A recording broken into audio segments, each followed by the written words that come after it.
This video isn't going to tell you what to invest in or how to get rich. What this video is going to do is tell you the things that school, college and university failed to teach you about money.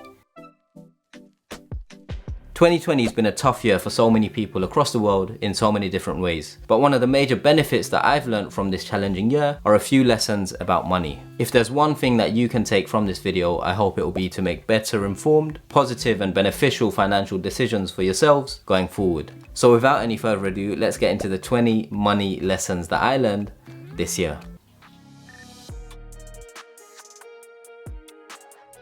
If you manage your money poorly, having more of it isn't going to solve it. Think of broke celebrities. Just because you earn lots of money, if you're spending lots of it, it doesn't mean you're going to stay wealthy, you're more likely to be broke. If you don't have a budget, you don't have a plan. And if you fail to plan, then you plan to fail. Budgeting is the #1 way to make sure you know how much money is coming in and how much money is going out. You need a safety net. The average person in the UK has less than 10k in their savings. That to me is mind-blowing. Less than 10 grand in their savings, and these are working professionals. This year, 2020, we got hit by COVID, right? So many people jumped onto the furlough scheme, so many people lost their jobs. The typical advice is save enough money to last you 2, 3, 4 months. Personally, I tell people save enough money to last you 6 months to a year. Any more, the better. The more you can save and the earlier you can save, the safer your financial position will be, and that gives you financial stability. So when a pandemic happens, you're not scrambling looking for the next job, or you're not too worried because you've got a leeway or slack of 6 months to a year where you can live off your savings, or you have enough money to look after yourself so that you can find another job in the meantime. So start saving and saving early, because your safety net will allow you to be more financially free in both good times and bad times. If it's too good to be true, it probably is. You get a lot of people trying to sell you pyramid schemes, trying to sell you forex scams, and all of these people will promise you extremely good returns and profits for, a small amount of money up front. Always take it with a pinch of salt. If it sounds too good to be true, it probably is. Money isn't everything. Now bear with me on this one. Money isn't the be all and end all, and I'll give you an explanation as to why. Imagine you're a billionaire, you've got all the money in the world, you live in a nice mansion, you've got all the fancy cars, so on and so forth. But you've got a mad headache or a really sore throat, or one of your parents just passed away. All that wealth and money is going to fall aside, and the only thing that's going to be occupying your mind is going to be the death of your parent or a friend, or that sore throat or that headache. So money is good and great up to the point where all of your basic needs are met. The marginal benefit or happiness from each additional pound or dollar that you earn actually diminishes, and so the more money you earn doesn't make you happier. True wealth comes from financial, mental, physical, emotional and spiritual richness.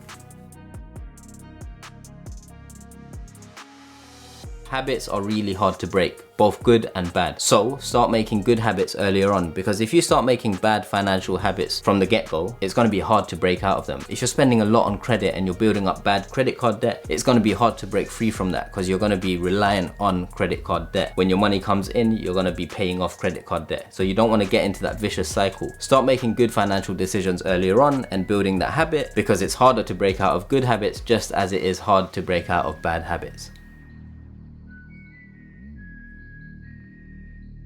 Don't follow the crowd. Everyone's financial situation, priorities and life goals are completely different. So don't try and keep up with the Joneses, i.e. if you see your friends or your neighbors buy the latest car or finance a $100,000 car when they're on a 50 grand salary, it doesn't mean you need to go and do the same just to keep up face. Forget about what everyone else is doing, focus on yourself, focus on your financial goals. If you're a student or a graduate, don't feel peer pressured to spend all of your earnings or your salary just because all of your mates are doing so. Don't get caught up into that bubble. It's important to know what your priorities and life goals are, and so you should make your financial decisions based according to those.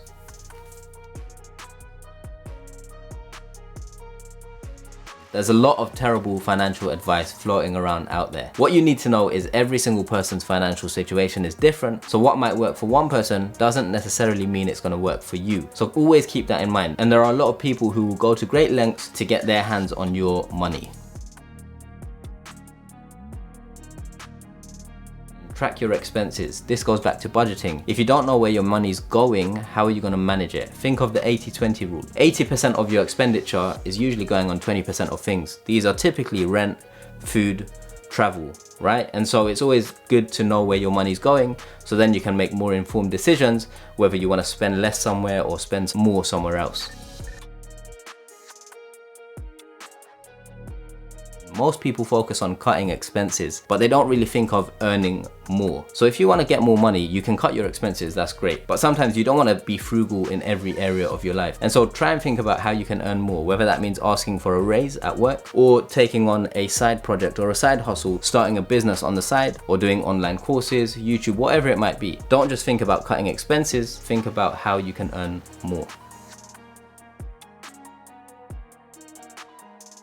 A higher salary can mean less security. You're probably wondering, what? Higher salary, less security? Most companies are more likely to fire senior people because they earn more, and so it's a higher cost to that company as opposed to junior people. So when you get promoted, when you're at a company and you make a senior role and you start earning over 100 grand or whatever it might be, you're more likely to get fired in the event that the firm needs to fire people. And so the more you earn, yes, it's great, but the less security you get with your job. And so that's why it's important not to get caught up in the I'm earning more, so now I can spend more. The most wealthy people in the world increase their income or earnings, but they maintain their level of spending. And so that's why that gap between expenditure and income grows rather than being small. What you want is your earnings to increase and your expenditure to stay the same. You don't want them to increase at the same rate, because then your net worth is going to be zero. Your income is going to be the same as your outcome or expenditure. You want your earnings to go up, or your salary, earnings, whatever it might be, to go up, and you want your expenditure to stay the same or go up at a slower rate. You want this gap to be as big as possible,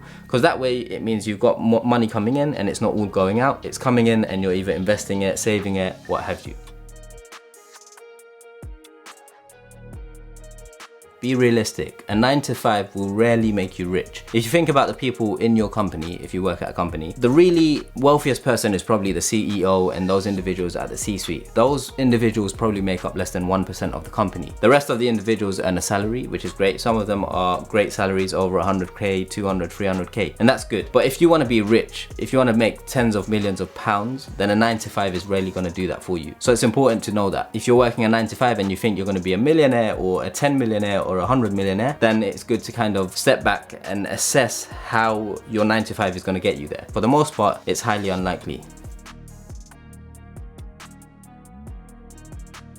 Earning more becomes easier when you can find things that you enjoy doing. However, finding those things and monetizing them can be quite tricky.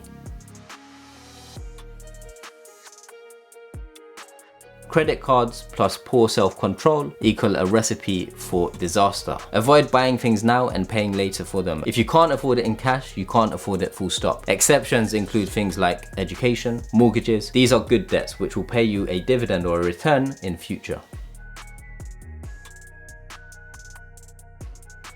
If you're unsure about a purchase, sit on it for a week. Every time I've done this, I've realized that I've either been happy that I've made the purchase after a week, or I've decided not to buy it and I felt like that was the right decision.